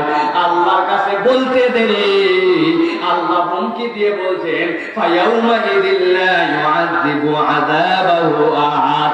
আমি আল্লাহ ওই বান্দাদের জন্য জানাই দিলাম, আমি আল্লাহর থেকে বেশি কিন্তু ওই দিন কেউ শাস্তি দিতে পারবে না। দুনিয়ার শাস্তির সাথে আল্লাহর শাস্তিকে মিলাই ফেলেন না। আমি সব জায়গায় এক্সাম্পল দিই, এটা আমাদের অনেকের কনসেপ্ট, দুনিয়ার আগুন আল্লাহর আগুন সমান, দুনিয়ার দ্বারা আল্লাহর দ্বারা বোধহয় সমান। আল্লাহ কষ্ট দিবেন, দুনিয়ায় বোধহয় কষ্ট পাবো, এইটা বোধহয় আমরা ইউজ টু হয়ে যাব, এই ধারণা আমাদের মধ্যে হয়েছে। জি না ভাই, দুনিয়ার কতগুলা শাস্তির প্যাটার্ন দেখলেও আমরা বুঝতে পারি দুনিয়ায় সব শাস্তি এক ধরন নয়, ডিউরেশন দিয়ে সব শাস্তির হিসাব মিলানো যায় না। আপনি এলাকায় একটা বদমাইশি করছে একটা ছেলে, এলাকায় সামাজিক ভাবে চেয়ারম্যান সবাই মিলে বিচার করে তারে বলছে ওরে যদি জেলে দেওয়া হয় তাহলে কমসে কম 3 মাসের সাজা হবে, জেল জরিমানা কোর্ট কাছারি দৌড়াতে দৌড়াতে অবস্থা খারাপ। আপনার ছেলের বিচার সামাজিক ভাবে করতে চাই, বাপ মা রাজি, ছেলেও রাজি, বলছে শোনো 10টা জুতার বাড়ি এই গালে, 10টা জুতার বাড়ি বাম গালে, আর সকাল 10টা থেকে দুপুর 1টা পর্যন্ত এই কনকনা শীতের মধ্যে খালি লুঙ্গি পরে খালি গায়ে 3 ঘন্টা পানিতে ডুবায় রাখতে হবে। গলা পানিতে ডুবায় থাকবে, উপায় নাই। যে অপরাধ করছে ধরা খাইলে জেলে গেলে বড় বিপদ হবে, অতএব গলা পানি পর্যন্ত ডুবে থাকতে হবে, কোনো উপায় নাই। এখন আপনাদের কাছে জিজ্ঞাসা করি, এই যে শীত চলতেছে, সকালবেলা সূর্য ওঠে না 12টা পর্যন্ত, 10টা থেকে 1টা একটা পর্যন্ত যদি গলা পানিতে ডুবায় রাখে, বলেন তো ওর হাড় কাঁপাকাঁপি উঠবে কিনা, ঠান্ডা লাগবে কিনা? বন্ধু বান্ধব আছে ওর সাথে যেগুলা, ওরা চিন্তা করছে হারে আমাদের দোস্তর কি বোধায় হয়ে যায়, কত বড়ই না অসম্পদায় ফেলে, ওরে কেমনে বাঁচানো যায়। নানান জায়গায় দৌড়া দৌড়ি করে বন্ধুর কাছে এসে বলছে, দোস্ত আমরা ঘোরাঘুরি করে করে তোর জন্য একটা ব্যবস্থা করে আনছি, 3 ঘন্টা না মাত্র 15 মিনিট। কয় মিনিট? আরে খুশি দোস্ত, এই না বন্ধু, 3 ঘন্টার বদলে 15 মিনিটের কোনো ব্যাপারই না। আমি রেডি। বলে দোস্ত 15 মিনিট কিন্তু একটুখানি কথা আছে। কি কথা? তবে সবার সাথে পরামর্শ করে 3 ঘন্টা তোর গলা পানিতে থাকার কথা ছিল, উনারা রাজি হয়েছে 15 মিনিট, কিন্তু সিস্টেমটা একটু বদল। এখন তো শরীর পুরো উপর দিকে থাকবে, শুধু গলাটা 15 মিনিট পানির নিচে। রাজি না ভাই? উপরে কম্বল কাঁচায় দেব, বস্তাতে চড়াই দেব, মোটা প্যান্ট দিব, ডবল 3 ডবল 4 ডবল দিয়ে সবাই মিলে উপরে ধরে থাকবো। 15 মিনিট মাত্র, কোনো ব্যাপার হলো নাকি? তুই খালি গলাটা পানির মধ্যে ডুবায় থাকবে, 15 মিনিট পরে তুলে নিব। রাজি? বলবে বাবারে বাবা, সকাল 10টা তো রাত্রি 10টা, রাজি, তাও এই শাস্তি 15 মিনিট নিতাম না। দেখে না আমার আল্লাহ বলছেন, ফায়াউমাইযিল লা ইউআযিবু আযাবাহু আহাদ ওয়া লা ইউযিকু ওয়াসাকাহু আহাদ। ও দুনিয়ার মানুষ, দুনিয়া থেকে যত ঘুম ভাঙ করো, যত দুনিয়ার বুকে মাতব্বরি করো, দুনিয়া যত বুঝে ফেলছি ভাব নিয়ে চলো, পরকালে যখন আমার কাছে আসবে, ইয়াউমা লা ইয়ানফাউ মালুন ওয়ালা বানুন ইল্লা মান আতাল্লাহা বিকলবিন সালিম। কতদিন ক্ষমতায় ছিলি, কিরকম তোর দাপট ছিল, দুনিয়ায় কিরকম মর্যাদাশীল বাড়িতে থাকতি, তোর বাচ্চা কাচ্চা কয়জন, দুনিয়ায় সামাজিক স্ট্যাটাস, ফেসবুকের ফ্যান ফলোয়ার একটাও তোমার কাছে দিবে না। ওই দিন তুমি যদি ঈমান নিয়ে আর পরকালের কামাই করে না যাও, আমি আল্লাহ বললাম তোমারে এমন বাধা বাঁধবো, তোমারে এমন শাস্তি দেওয়া দিব, এইটা তোমার মাথার মধ্যে কুলাবে না। অতএব দুনিয়া থেকে পরকালের জন্য আমাদের কাজ করে যাওয়ার দরকার আছে কিনা? আছে? আমি 2টা কাজের কথা আপনাদের কাছে বলবো, সর্বোচ্চ 2 মিনিট লাগবে প্রিয় ভাইরা, শেষ করে দেব আপনাদের জন্য। দেখেন, 2টা আমলে আমরা আল্লাহর কাছে সবচেয়ে বেশি ধরা খাবো। একটা আমল হচ্ছে আমরা সবাই প্র্যাকটিস করি কিন্তু গুড প্র্যাকটিস করি না, সেই আমলটা হচ্ছে আমাদের সালাত। এখন পর্যন্ত আমাদের সালাত আমরা সুন্দর করতে পারি নাই। এমনও মুরব্বী আছেন, আমি একদিন জিজ্ঞাসা করছি, বাবা সুবহানা রাব্বিয়াল আ'লা এটার মানে কি বলেন তো? বলে এটা নামাজের কোন জায়গায় পড়ে? আমারে জিজ্ঞাসা করছে, এটা যে মানে বলবো নামাজের কোন জায়গায় পড়ে? আমি বললাম কে? নামাজের সিজদায় পড়ে। উনি বলবে, এরে বাবা, এই দোয়াতে আগে শুনি না, আমরা তো জানি নামাজের সিজদার দোয়া হচ্ছে সুবহানাল্লাহ সুবহানাল্লাহ সুবহানাল্লাহ। এটা যে সুবহানা রাব্বিয়াল আ'লা, এই তো জানতাম না। আছে না ভাই? সব ওরে বাবা রে বাবা, এত জোরে জোরে নামাজ পড়ে আমাদের অনেকে আছেন, এই নামাজ যেই নামাজ আমরা পড়েই যাচ্ছি, প্রত্যেকেই প্র্যাকটিস করছি, একটু যদি 1 মিনিট বাড়াই বিধানের সাথে অ্যাড করতাম, ওই রুকু থেকে ওঠার পরে টপ করে না যে যদি 4-5 সেকেন্ড একটু ওয়েট করতাম, ওই সিজদায় যদি আর 2-3 সেকেন্ড একটু বাড়াই দিতাম, ওই সিজদার থেকে উঠে বসার পরে যদি একটুখানি 2-3 সেকেন্ড একটু অপেক্ষা করতাম, আমার নামাজটা সুন্দর হয়ে যেত। এর অর্থগুলো একটু জেনে বুঝে আদায় করতাম, আমার নামাজটা বিউটিফুল হয়ে যেত। কিন্তু আমাদের হাতে সময় নেই, ঠিক না ভাই? কত দরবারে দৌড়ালেন, কত আমাদের কাছে বলে, আমাদের মধ্যে এরকম গুনাহগার, এদের কাছে বলে হুজুর দোয়া করেন, হুজুর দোয়া করেন। ভাই রে, আমি বলি আল্লাহর কাছ থেকে কিছু কিছু জিনিস আদায় করে নিয়ে আসেন। কি লাগবে আপনার? আল্লাহ আমার জমির সার পাচ্ছি না, কি লাগবে? আল্লাহ আমার ছেলেটা কথা শুনতেছে না, কি লাগবে? আল্লাহ আমার আরেকটা জমি হলে ভালো হয়। আল্লাহ কি লাগবে? আমার জন্য আমার 100, 200, 500 সাবস্ক্রাইবার বাড়ে। আল্লাহ কি লাগবে? আমি যে দিনের দাওয়াত দিচ্ছি, আল্লাহ এটার জন্য আমার জন্য একটু আল্লাহ ভিউয়ার জন্য বৃদ্ধি পায়। আমার এইটা যেই আমি যেইগুলো আল্লাহ রাব্বুল আলামিন এখানে ট্যাগ করে দিচ্ছি, এই ট্যাগগুলো যেন পৃথিবীর বিভিন্ন জায়গায় ছড়ায় যায়, লাগবে তো এইগুলো না আমাদের? এবার থেকে আদায় করবেন, যান একদিন যাই আল্লাহর কাছ থেকে নিয়ে চলে আসেন। আমি ঠিকানা দিয়ে দিচ্ছি আপনাদের কাছে, যাবেন আপনারা? রাজি আছেন আপনারা? যা চাবেন তাই পাবেন আল্লাহর কাছ থেকে। ঠিকানা হচ্ছে ফরজ নামাজের বাইরে নফল এবং সুন্নত এবং তাহাজ্জুদে সিজদায় যখন চলে যাবেন, যাওয়ার পরে যেই মানুষটাকে আল্লাহ রাব্বুল আলামিন একমাত্র দু পায়া বানালেন, যে দুই পায়ে হাঁটতে পারে, সবচেয়ে মাথা উঁচু করতে পারে, আল্লাহু আকবার বলে মাথা উঁচু করেছিল, সেই মানুষটা কোমর হালায়া তাবৎ পৃথিবীর সকল অ্যানিমেল, সকল যেই সকল প্রাণীগুলা রুকু অবস্থায় আছে তার মতো হয়েছে, তখন বলেছে সুবহান রাব্বিয়াল আযীম, মহান রবের প্রশংসা করছি। হয় নাই, উঠে দাঁড়ায় বলছে সামি আল্লাহু লিমান হামিদা।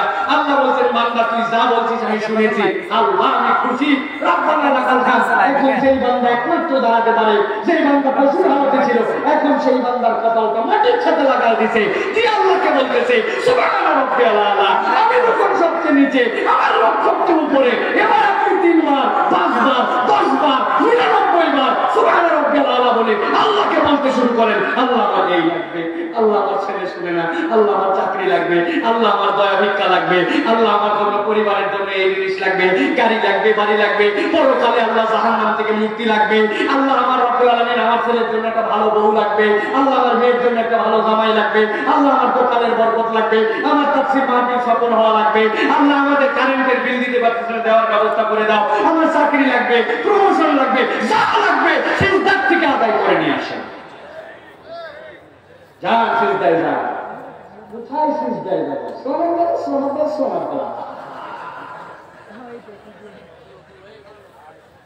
5 সেকেন্ড লাগে। কোথায় আপনি 10 মিনিট সময় দিচ্ছেন? আমার একজন বলছে 10 মিনিট দিব, মানে 10 মিনিট ধরে পড়ে থাকি, কিন্তু চোখ দিয়ে রক্ত নামায় ফেলে রাখি, 10 মিনিটে পড়বো কি? পড়বেন কি আপনি? আমি বলি ভাই আরবি বলতে হবে না, বাংলা জানেন না? বাংলা জানেন না? কি জানেন বাংলা? আল্লাহ আমার মাথার এই জায়গাটা সবসময় চাপ ধরে থাকে, ব্যথা করে, কোমরের এই জায়গাটায় আল্লাহ একটা ফুসকুড়ি উঠছে, কত মলম লাগালাম ভালো হয় না, হুজুরের কাছে যাই আরবিতে লিখে নিবে, কোমরের বাম দিকের নিচে ফুসকুড়ি উঠেছে। হুজুর আরবি জানা? ফুসকুড়ির আরবি প্রয়োজন জানে যায় খবর নিয়ে, মাথার বাম দিকে চাপ ধরে থাকে, আরবিটা কি হবে ভাই?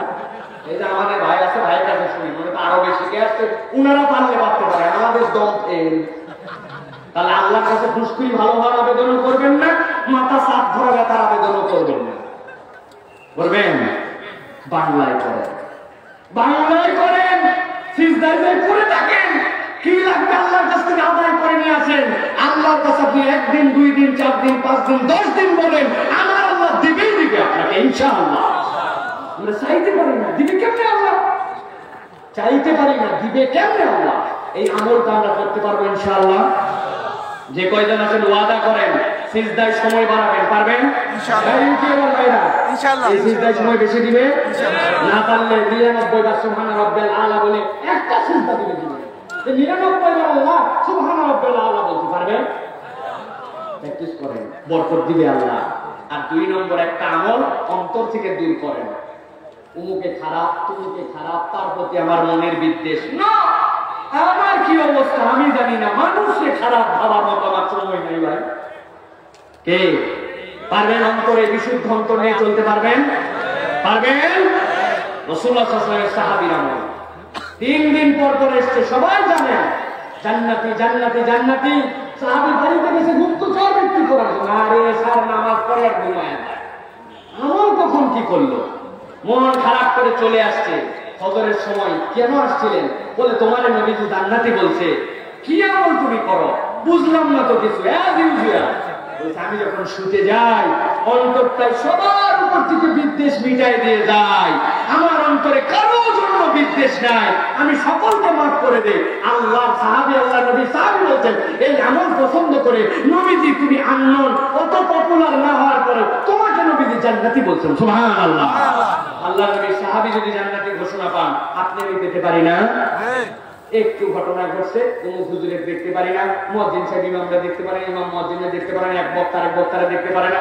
আমার চ্যানেলের সাবস্ক্রাইবার হচ্ছে 10,000, তুই 200, তুই আমার আগে ক্যামেরা লাগাস না, ঠিক না? আছে না ভাই? এই যে হিংসা, কি না এই হিংসা আপনি কেন করেন? আমার ছেলে 2টা বিদেশে আছে, আল্লাহ দিলে আমি সফল, তাই না? এখন এত সফল ভাবেন না। তোমার জুহজিয়ানিন না রউদ খিলাল জান্নাহ ফাকাত খা, কিয়ামতের দিনে জাহান্নাম থেকে যদি মুক্তির সার্টিফিকেট পাবো, তার আগে কেউ সফল না। হিংসা মুক্ত হতে হবে। রাজি আছেন আপনারা? রাজি আছেন? এত সহজ না। গোনা বললে হবে না, অন্তর থেকে রাখবো না বিদ্বেষ। বললে মাফ করতে পারেন না। আপনার অমুক ভাই একদিন কষ্ট দিয়েছিল, তাইলে ভুলতে পারেন না। এখন আপনার চেষ্টা করে, পরিশ্রম করে, অন্তর খেয়াল করে করে এটা মাফ করতে হবে, অন্তর বিদ্বেষ মুক্ত করতে হবে। আল্লাহ আমাদেরকে কবুল করুন, বলেন আল্লাহুম্মা আমিন।